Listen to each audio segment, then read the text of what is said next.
Hi, this is Tim of the 1916 Company. Welcome and thanks for logging on. If you love this watch, email me, Team Mosso at the1916company.com for purchase, pricing, and availability questions concerning this watch. Back at SIHH 2017, everyone had one watch in mind. When asked for best in show, without exception, the journalists and the collectors on hand said the MB&F HM7 Aquapod, launched in rose gold and titanium, each as a limited edition. The HM7 was an absolute stunner, a tribute to everything from biodiversity to the tourbillon regulator. This watch also includes elements of dive watch design language and ergonomic lugs that make it feel maybe less like a jellyfish and more like a moonlander for your wrist. It defies classification. It is a species and a category of one. So this watch, of course, part of the rose gold series. They made 66 of these in rose gold, 33 in titanium that year. The watch is big, but maybe not as big as you think. So the 53 millimeter rating applies to the bezel itself. So keep that in mind. That's the broadest part of the watch, but not representative of the lugs. Now you can see they're much narrower when you compress them. At maximum extension, they're about 57.5 millimeters. So if you have a huge wrist, well, that'll work. But you can also see that they compress immensely and they work on a smaller wrist.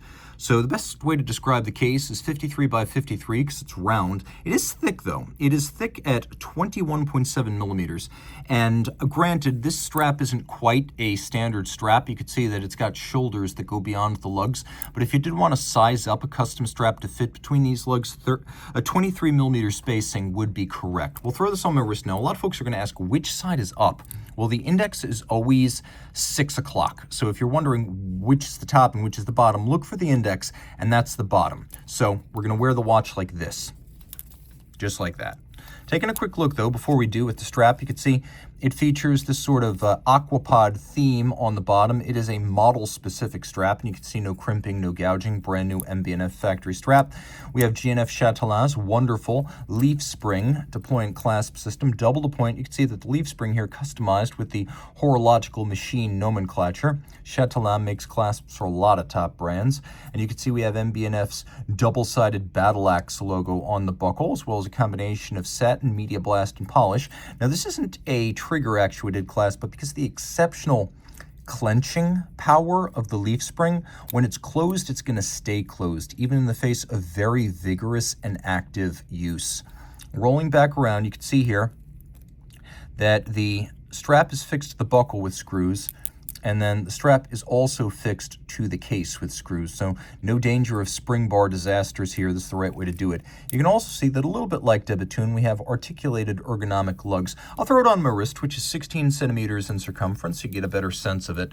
It's a broad watch, but look at the lugs. Just look at the lugs. They hug my wrist perfectly. So even if your wrist is tiny, and mine is, let's say you could wear this down to a wrist size of 14 centimeters circumference, it's going to look like a giant sombrero down there, or a jellyfish that's absorbing your arm, until your wrist is huge. But if you just want it to fit comfortably down to 14 centimeters circumference, it will do so. I don't know whether this watch is inspired by outer space or inner space below the sea, although there is a bit of a tiebreaker that I'm going to show you soon. Now, the watch is special. It's not a dive watch, but everyone asked, and MB&F confirmed at SIHH in 2017 that yes, although this is push-down crown and 50-meter rated, you can swim with it. No, it's not an ISO 6425 diver. It has this bezel, which is a 120 click, and it has a very fine feel and a strong detent, yes, but also refinement top of mind when building it. And it is a ceramic bezel insert. It might look a little bit like a sapphire cap, but it is ceramic with gray numerals and indices. Let's take a look at the lume, because the lume is spectacular. It's a combination of AGT Ultra, a material made famous by Black Badger, and you can see that. That's some of the brightness from the inside. And then we also have a Super Luminova here, so it's actually both Super Luminova and AGT Ultra. Now, the way this works, if you want to set it, you got two crowns. This one over here winds the watch, and when I pull it toward me, I wind it toward me clockwise, it winds the watch. 72-hour power reserve.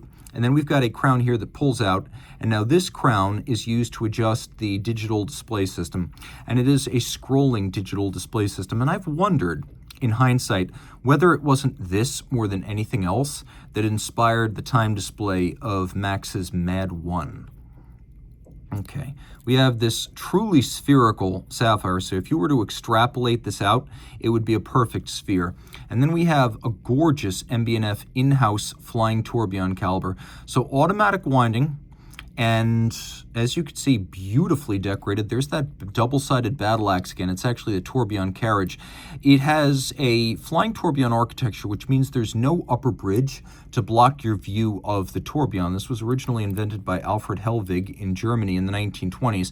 It had a technical purpose back then, but today it's mostly used for aesthetic reasons.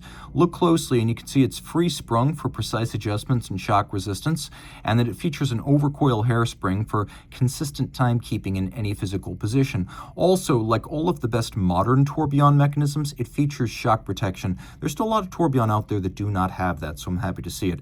There's a snailing around the edge of the tourbillon, and you can see that the degree of finish, the beveling, the mirror polish, the satination, all of it is world-class. This is true horologerie. And 18,000 vibrations per hour, so it's a nice slow beat. It looks good, it sounds good, and you can hear it on your dresser at night. 303 parts, 35 joules. It is a big movement. When you see it, it's filling out the entirety of this inner case. Now you can see the inner case is like the body of a jellyfish.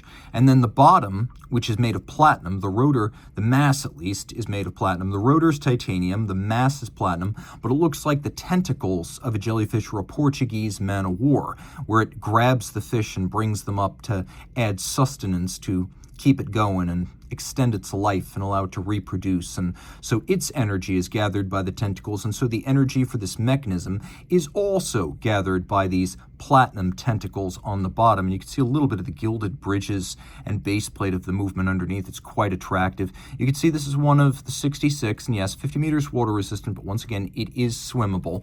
It's just not a true dive watch in the strictest technical sense. Lots to love, still a standout. You ask me now, 8 years after SC Ashash 2017, what was best in show? More than ever, I still feel it was this.